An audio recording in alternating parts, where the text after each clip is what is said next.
graça e a paz do Senhor, amém? Vamos colocar de pé, irmãos, para a gente agradecer pelos dízimos e ofertas que aqui foram colocados.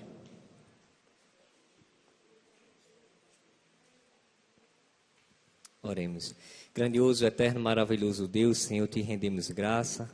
Toda a honra, toda a glória para o Senhor, porque sem merecer o Senhor tem derramado a tua graça sobre as nossas vidas, Senhor. Desde já, Senhor, quero te apresentar, Senhor, os dízimos e ofertas que aqui foram colocados, Senhor, que o Senhor também possa receber como uma forma de agradecimento pelo suprimento na vida de cada um de nós, Senhor, que o Senhor tem nos ajudado.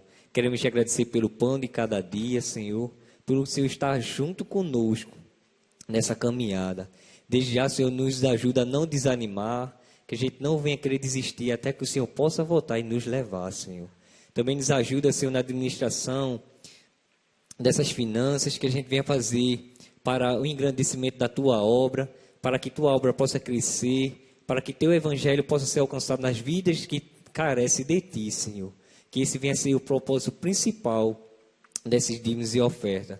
Também, Senhor, eu quero Te apresentar aqueles que não puderam, mas sentiram o desejo, que o Senhor possa estar ajudando também da mesma forma, suprindo nas suas necessidades, abrindo porta de emprego para aqueles que têm necessitado, Senhor.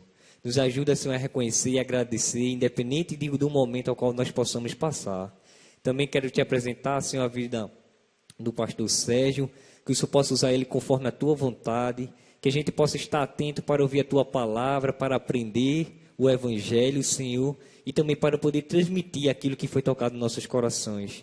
Que a gente venha estar de coração aberto, não para escutar aquilo que nós queremos, mas aquilo que Teu Santo Espírito quer trabalhar nas nossas vidas. E usa ele conforme a Tua vontade. E já Te agradecemos por tudo, no nome de Jesus. Amém. Podem sentar, irmãos.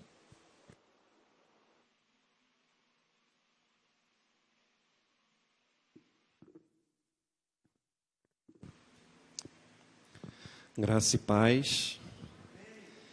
Vamos abrir nossas Bíblias em Marcos 4.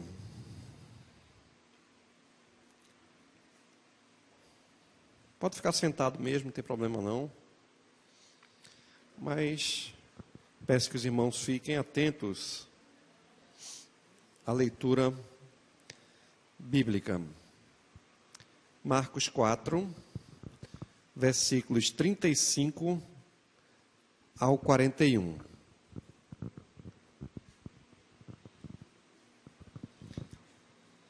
Naquele dia, sendo já tarde, disse-lhe Jesus: passemos à outra margem. E eles, despedindo a multidão, o levaram assim como estava no barco. E outros barcos seguiam. Ora, levantou-se grande temporal de vento, e as ondas se arremessavam contra o barco, de modo que o mesmo já estava a encher-se d'água. Jesus estava na polpa, dormindo sobre o travesseiro. Eles o despertaram e lhe disseram: Mestre, não te importa que pereçamos? E ele, despertando, repreendeu o vento e disse ao mar: acalma-te, emudece.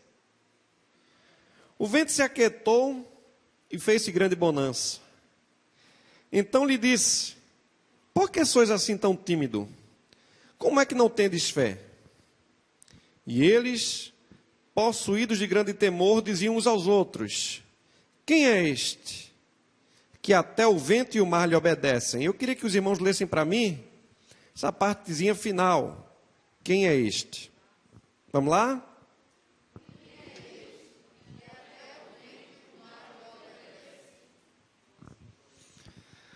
Deus, te louvamos e te agradecemos pela leitura da tua palavra.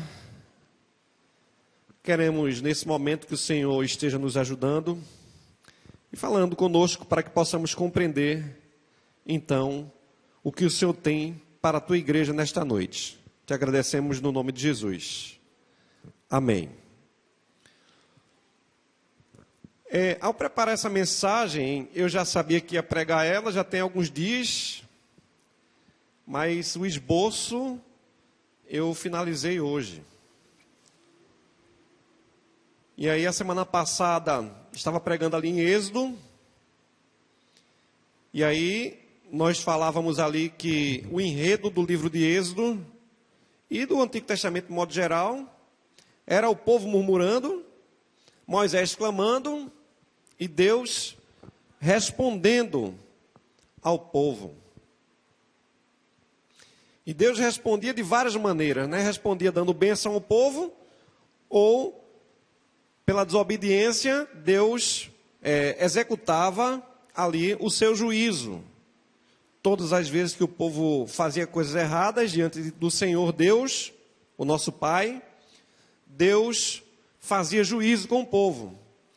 E o juízo de Deus é o julgamento. Deus pune o seu povo. E por que Deus fazia isso? Porque Deus amava e ainda ama o seu povo. É interessante que eu já preguei nesse texto, acredito que essa deve ser a terceira ou quarta vez. Mas a mensagem não é a mesma. O sermão que eu já preparei antes, não estou com ele aqui, esse é um novo sermão que eu fiz. Uma nova mensagem. E é interessante que a gente vai ver que o enredo do texto é Jesus acalmando uma tempestade. Esse texto está relatado nos 3 evangelhos, dos evangelistas Mateus, Marcos e Lucas. Marcos é o único que traz o detalhe de Jesus dormindo sobre o travesseiro. E é o maior texto também. Os sinóticos são histórias contadas ali pelos evangelistas de uma maneira, às vezes, um pouco diferente. Mas um texto marcante. E ele era marcante porque, afinal de contas, a pergunta dos discípulos qual foi? Qual foi a pergunta dos discípulos no texto? Qual foi a pergunta, irmãos? Para você que está em casa, qual foi a pergunta de Jesus? Aí você responde aí em casa. Quem é este? O texto escolhido vai nos mostrar que Jesus tinha acabado de pregar o Sermão da Montanha. Jesus anunciou a mensagem, passou um longo período anunciando a mensagem, e aí depois, numa certa tarde, Marcos também vai relatar que Jesus saiu à tarde, ele resolve ir para o outro lado do Mar da Galileia. Vale salientar que o Mar da Galileia, na realidade, é um lago de água doce, aonde ele tem 21 quilômetros de extensão por 14 de largura. Quem já teve a curiosidade, eu mandei hoje para o grupo da igreja um documentário sobre esse assunto. Vai mostrar várias montanhas. Para vocês terem ideia, esse lago ele é localizado a 200 metros abaixo do nível do mar. É um buraco. 200 metros abaixo do nível do mar. Presta atenção, o Recife tem 2 metros acima do nível do mar.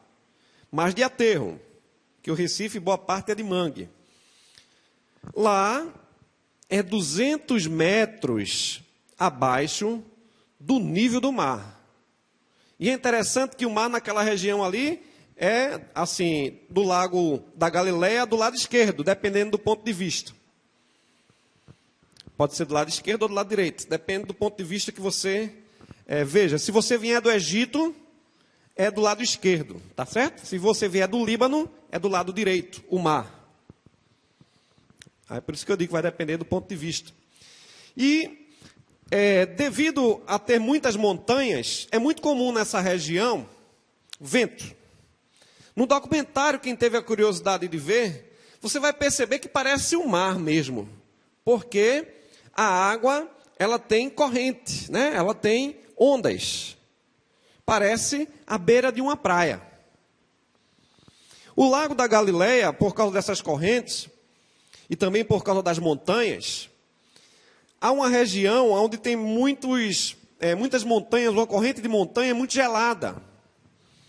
E muitas vezes, lá onde é localizado o mar, o lago da Galileia, ele tem um clima bem seco, quente.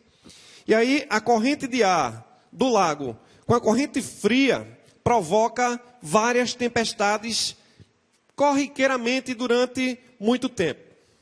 É tão interessante quando a gente, só para estudar um pouco sobre a questão da geografia, eu passei horas para entender um pouco do acontecimento aqui. E aí você vai ver que o vento às vezes dá tão forte que redemoinho é muito comum nessa região. Então a gente vai observar alguns desses detalhes. Então, como eu falei, Mateus 8, 23 a 27 mostra esse texto, e Lucas 8, 22 a 25 também mostra o mesmo texto. Um outro detalhe que a gente precisa entender é que naquela época não havia motor. Os discípulos iam remando. Os barcos são barcos semelhantes aos que se é utilizado hoje ali no Recife, no Porto. Barcos pequenos, não são grandes barcos, em torno de 9 metros, por 2,5 de largura, por 1,5 de altura. Só que o vento, quando soprava através dessa tempestade, dava ondas de 2 metros. Imagine o desespero que era para os discípulos. Existiam também alguns barcos um pouco maior do que esse. O barco que foi localizado recentemente no ano de 1980 e pouco, ali no Lago da Galileia, ele vai mostrar que é um barco pequeno. Então, a precisão do tamanho do barco de Pedro e dos discípulos, a gente não sabe dizer. Mas a gente pode afirmar que Jesus escolheu discípulos, pescadores, por um motivo muito simples. Ele tinha que percorrer várias regiões. E camarada já tem um barco, já é uma grande vantagem. Porque imagine você ter que percorrer 21 quilômetros a pé. Ou numa jumenta ou num cavalo. Então o caminho mais curto e mais rápido era, de fato, pelo Lago da Galileia. E aí os pescadores, Pedro, João, que tinham uma frota de barco, fazia esse percurso constantemente. Eles conheciam aquela região como poucos. Afinal de contas, eles eram pescadores desde sempre. O pai deles era pescador, provavelmente os outros também. O ofício que passava de pai para filho. E, obviamente, o peixe servia para alimentar as pessoas. E eles ganhavam dinheiro através da venda dos peixes. Sobre o texto, a gente está na introdução ainda, né? Sobre o texto, a gente vai achar uma coisa bem interessante.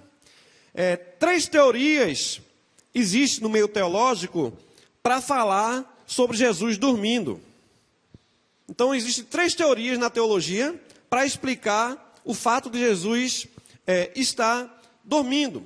A primeira dessas teorias, era para mostrar a humanidade de Jesus. Irmão, Jesus pregava o dia inteiro, anunciava a mensagem. Algumas vezes ele ia para a beira do lago e utilizava o vento para propagar o som. Mas o sol batia e ele lá estava. Falava, anunciava, as pessoas iam até Jesus para serem curadas e as pessoas queriam tocar em Jesus e aquilo dava um desgaste emocional muito grande. Aqui na igreja, quando a gente vai entregar a sopa, eu falei pela manhã, quando a gente tem que entregar a sopa dia de terça ou dia de quinta-feira, aí a gente vai entregar a sopa, chega em casa de 6h15, para de 7 estar no culto. Aí só sabe quem faz, né? Dirigir carro, pega a sopa, né? Distribuir sopa, depois, né? Ir para casa, tomar um banho, engolir alguma coisa e voltar para a atividade. E o trabalho de Jesus era muito mais intenso do que o meu. E aí a gente vai observar Jesus cansado. Então a primeira teoria vai explicar a humanidade de Cristo. Jesus estava cansado e dormindo. Só o ser humano que dorme e cansa, né? Se Jesus fosse um espírito, ele não precisava descansar, porque espírito não se cansa. Mas para mostrar a humanidade de Jesus, está lá a história, né, de Jesus dormindo. Marcos também vai utilizar a ideia de Jesus dormir em um barco, semelhante à ideia do profeta Jonas. Como Jonas dormia, e ali todas as pessoas que estavam lá com Jonas ficaram sem entender, porque Jonas dormia enquanto o barco de Jonas estava quase afundando. Jesus estava dormindo também, enquanto os discípulos e o barco estavam quase indo a naufrágio. Então, Marcos vai comparar também com essa ideia do profeta Jonas, a mesma história. E é interessante que você vai observar na história de Jonas. Jonas diz que Deus é criador dos céus, da terra, da água e do mar, e que se pegassem ele e jogassem no mar, aí iria se acalmar aquela tempestade. E aí as pessoas fazem isso com Jonas, e consequentemente o que é que acontece? O mar se acalma. Deus acalmou o mar ali, quando Jonas estava indo para Jope, mas quando deveria ir para Nínive. Mas enquanto Jonas queria ir para fugir da presença de Deus, Jesus, o próprio Deus, que tem autoridade sobre a criação, ele dormia tranquilo também, porque ele sabia que a hora dele ainda não era chegada, e não era daquela forma que ele iria morrer. Ele não iria morrer afogado. Ele sabia, por isso que ele podia dormir. Quando Jesus acorda na história, ele também repreende o mar e o vento, semelhante ao Deus Javé do Antigo Testamento, que repreende o vento na história de Jonas. A outra, de fato, teoria é para provar a deidade de Cristo, que de Jesus era Deus. Acalma-te e emudece. O Jesus homem dormia porque estava cansado. O Jesus, Deus acorda e repreende o vento, o mar e a tempestade. É interessante que, do mesmo jeito que mostra o Jesus homem, mostra o Jesus Deus operando milagres. Outra coisa que a gente pode falar, aqui ainda no texto, e a gente pode também explicar, é a distância da cidade de Jesus para o lugar que ele estava querendo percorrer, cerca de 100 e poucos quilômetros. Distante, né? A pé de barco. Agora, o que é que nós podemos ver de pano de fundo do episódio? Em primeiro lugar, a gente vai ver 6 coisas aqui nesse primeiro ponto. Observe aqui o versículo 35. O que é que a gente observa de pano de fundo? Naquele dia, sendo já tarde, disse-lhe Jesus. Naquele dia, sendo já tarde, disse-lhe Jesus: passemos a outra margem. É interessante a gente observar que após um dia de trabalho, já tarde, a hora a gente não pode precisar, se era noite, se era alta noite, se era tardinha, a gente não pode precisar, mas já era tarde, não à tarde. Jesus cansado, a gente observa isso daí. Vamos para o outro lado do mar. Percorrer, depois de um dia exaustivo de trabalho, de fazer, cumprir toda a sua jornada, remar. 14 quilômetros. Moleza, né? Moleza, remar 14 quilômetros. E o vento, muitas vezes, contrário. E eles remando. Principalmente quando começou a tempestade. Remava, e eles não saíam do lugar. Aí a gente vai observar que No versículo 36 vai mostrar eles despedindo os discípulos. Havia multidão antes de Jesus embarcar. Ao lado dele, ele se despede das multidões. Trabalho cansativo. Tchau, cumprimentar as pessoas. Olha, eu preciso ir. O barco sempre estava pronto, eu preciso ir. Então a gente vai observar esse detalhe. Terceiro detalhe é esse, quando ele se despede da multidão. Um outro detalhe ainda no texto, vocês podem observar aí, eu quero que vocês prestem atenção. Despediu a multidão. E outros barcos o seguiam. Né? Então quer dizer que tinha o barco de Jesus e também havia outros barcos. A gente não sabe dizer também até que momento esses outros barcos seguiram Jesus. E olha que quando eles entraram no mar, o tempo estava firme. Não pense que o tempo estava fechado e que estava prestes a vir um vendaval, porque ninguém, até os dias de hoje, entra naquele lago quando o tempo está ruim. Os discípulos entraram com um tempo bom. Aí você vai observar, quinto detalhe, durante a travessia, versículo 37, levantou-se grande temporal de vento, e as ondas se arremessavam contra o barco, de modo que esse já estava a encher-se d'água. Então eles estão lá no meio do mar, no meio do lago, numa determinada distância, o vento começa a soprar, a tempestade, a água começa a balançar o barco de um lado para o outro. E andar de barco é um negócio meio inconveniente. Só quem tem um costume, né? É que não enjoa, mas normalmente o sobe e desce causa muito enjoo.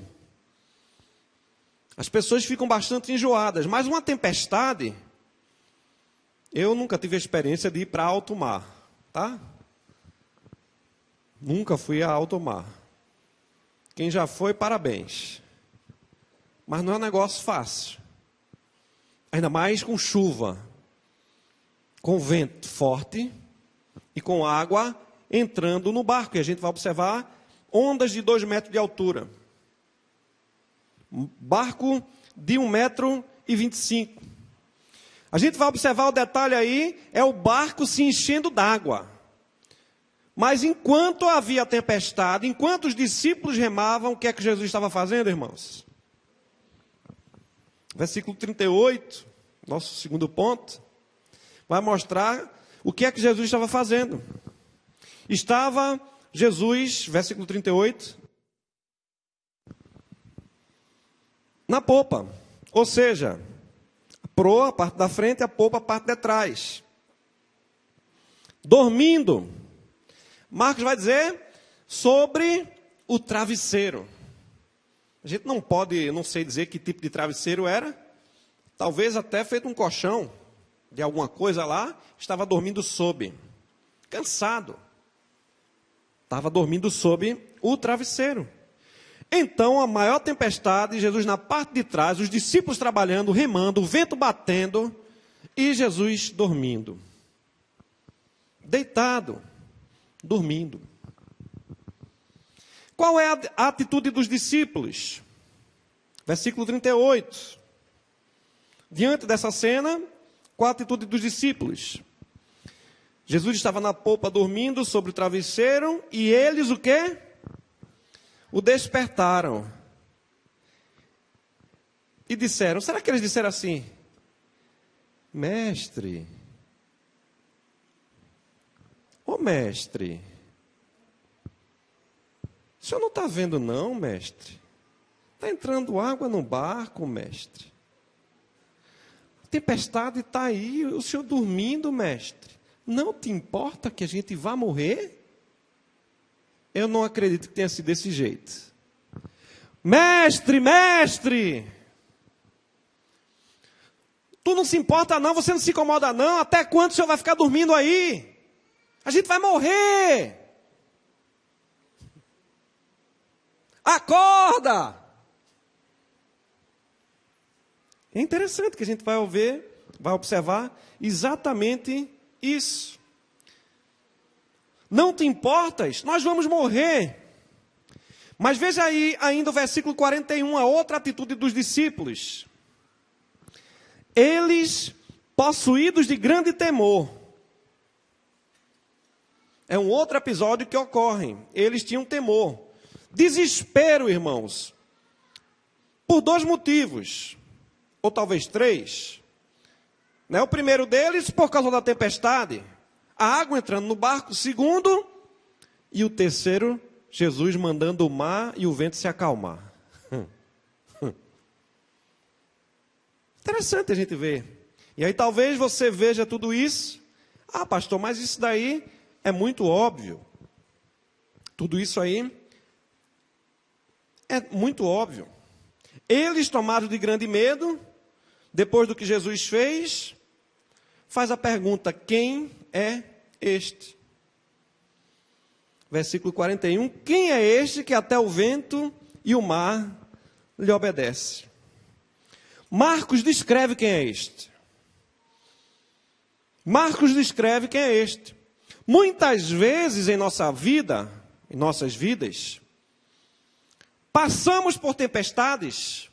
Muitas vezes em nossas vidas, passamos por problemas emocionais, problemas financeiros, problema de briga entre marido e mulher, a falta de mantimento, o desemprego, a doença, a incerteza que nós vivemos, ter que usar máscara, medo de pegar a doença. Então nós, às vezes, achamos que Jesus está fazendo a mesma coisa. Maior tempestade e Jesus não aparece. Cadê Deus? Cadê Jesus? E a gente tem a impressão de que ele está, o quê? Dormindo. A maior tempestade na vida do crente, o crente fica preocupado, o crente deve clamar, mas deve clamar aquele que está no barco. Aquele que está no barco dos discípulos, eles estavam vendo o temporal, estavam distantes, já não via mais a margem, estava bem distante. Mas Jesus estava aparentemente ali, tranquilo, né? Ele, de fato, estava tranquilo. Porque os discípulos vão perguntar, quem é este? E ele explica aqui quem é esse. Jesus é aquele que criou os céus e a terra. Jesus é aquele que quando se levanta a tempestade na tua, na minha vida e na vida dos discípulos, se ele estiver no barco da nossa vida, se ele estiver na sua vida, Jesus é este que aparece para repreender as tempestades e os vendavais e as águas que estão tentando te submergir. Marcos pergunta, ali os discípulos perguntam, quem é este? Acorda, Jesus, está difícil, quem é este? Clame ao Senhor. Este é aquele que está no barco para ouvir o teu clamor, o teu desespero, o teu grito. Clame aquele que pode ouvir. Quem é este? Este é aquele que pergunta para você, vocês ainda não têm fé? Eu abri o mar vermelho. Eu criei todas as coisas. Eu sou o alfa, eu sou o ômega, eu sou o princípio, eu sou o fim. Os discípulos perguntam, quem é este? Ele é aquele que foi anunciado por Moisés, foi anunciado e predito pelos profetas. Quem é este? Este é Jesus de Nazaré. O que nasceu da Virgem Maria. O que morreu, mas ao terceiro dia ressuscitou. Ele está vivo. Quem é este? Os discípulos perguntavam. Esse é o cabeça da igreja, é o Cristo, ele é o Cordeiro que foi imolado, mas que está vivo para a glória de Deus Pai. Quem é este? Este é aquele que repreende os mares, repreende o vento. Quem é este? É a pergunta dos discípulos. Quem é este? Acalma-te e emudece. Qual é a tempestade que está vindo sobre a tua vida? Quais são os problemas? Jesus está no teu barco? Ele vai se levantar.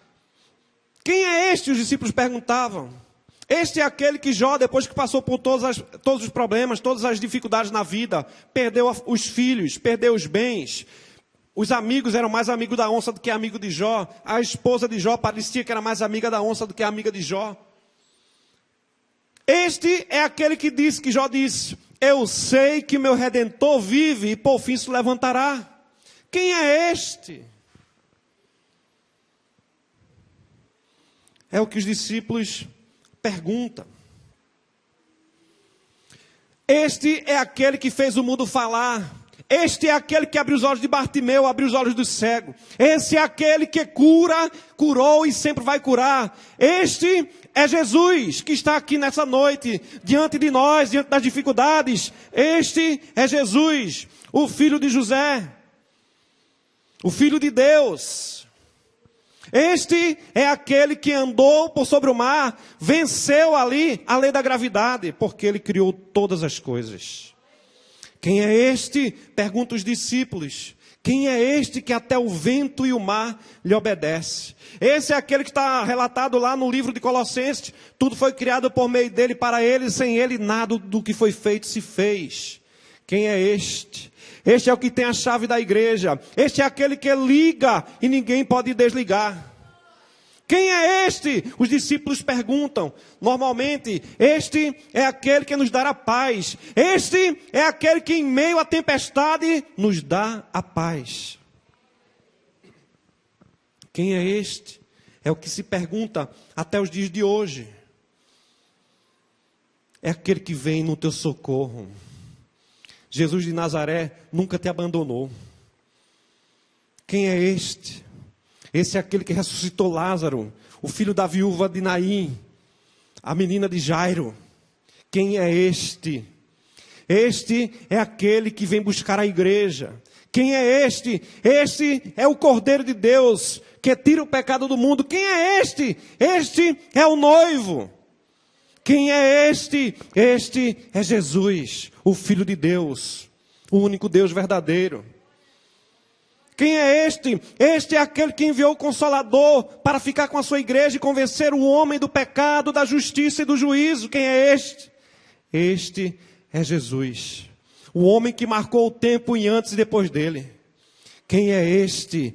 Este é aquele que os homens e a ciência tentam desmentir, mas não consegue. Quem é este? Este é Jesus Cristo, que teve compaixão e tem compaixão de milhares de milhões de pessoas que vêm crendo no nome dele ao longo dos anos e dos séculos. Quem é este?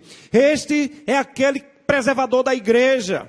Este é aquele que tem cuidado de você, tem cuidado de mim. Este é aquele que sabe que pensamento tem ao seu respeito. Quem é esse? A igreja pergunta. Esse é o filho de Maria. Quem é esse? Os discípulos perguntam: quem é esse que até o vento e o mar lhe obedece? Aí você vai encontrar aqui na Bíblia várias descrições sobre quem é este. Este é aquele que diz na primeira epístola de João, capítulo 5, versículo 20, o verdadeiro Deus. Ele é a vida eterna, ele é o pão da vida. Quem é este? Este é o pão que desceu dos céus. Quem é este? Aí você vai lá no livro do Apocalipse, ele é a rosa de Saron. Quem é esse? Aí você vai lá para o final, né? No capítulo, lá em Apocalipse, esse é aquele que vai abrir ali o selo no dia do juízo final. Quem é este? Este é o que vai julgar a igreja e os povos. Quem é este? Este é aquele que foi preparar um lugar para mim e para você nos céus. Quem é esse? Esse é Jesus, que eu vos anuncio. Talvez você fique perguntando: mas pastor, isso é muito óbvio. Pois é, querido, quem é este? É Jesus, que tem falado com você todos os dias. Você tenta ir por um caminho e fugir da presença dele, mas ele marcou encontro contigo. Quem é este? Este é Jesus, o Cordeiro de Deus, que tira o pecado do mundo. Este é a luz do mundo. Esse é a raiz de Davi. Quem é esse? Este é a brilhante estrela da manhã. Né? Deus forte, Pai da eternidade, Príncipe da paz, Emanuel, Deus convosco. Quem é esse? Esse é o Galileu. Quem é esse? Esse é aquele que tem um controle de todas as coisas e que tem preparado para nós novos céus e nova terra. Esse é aquele que vai enxugar dos nossos olhos toda lágrima. Este é Jesus, que a gente não vai ter mais lembrança das coisas velhas, não vai mais haver choro, nem dor, nem medo, como os discípulos tiveram lá diante do mar da Galileia, do lago da Galileia. Não importa a tempestade que você passe na vida, esse que eu vos anuncio é Jesus, que se preocupa com você, que se preocupa tanto que ele desceu dos céus, morreu por mim e por você, porque ele te ama. O Filho de Deus. Quem é esse? Tudo está feito. Eu sou o Alfa, o Ômega, o princípio e o fim. Quem é este? Este, diz lá em Apocalipse capítulo 22, eu, Jesus, enviei o meu anjo para vos testificar essas coisas, às igrejas. Eu sou a raiz e a geração de Davi, a brilhante estrela da manhã. Quem é este? Jesus, irmãos. E é interessante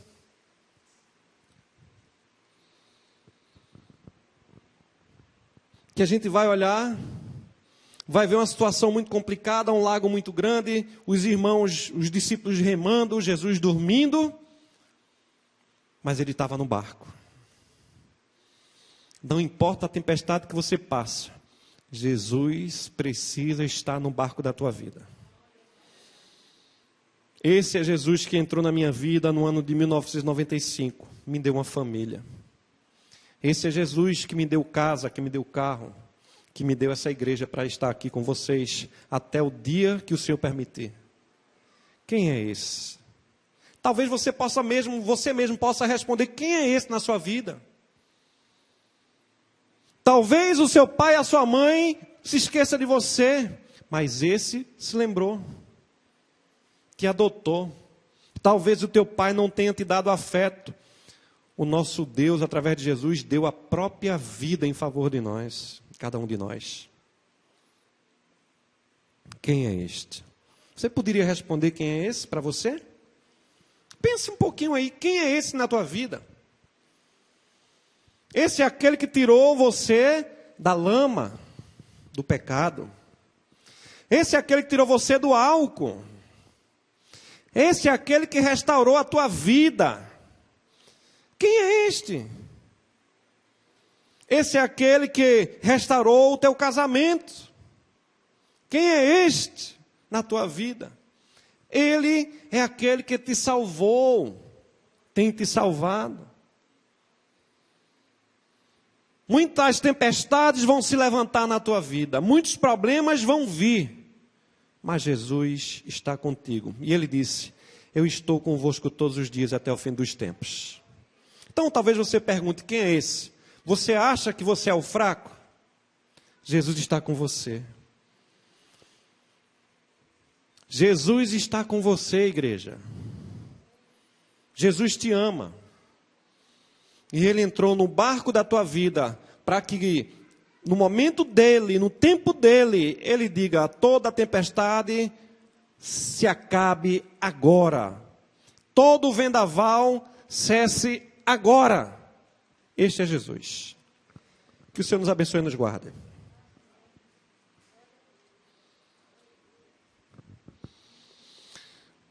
Vamos passar a ceia. Convido os oficiais. O ministério já fica aqui também.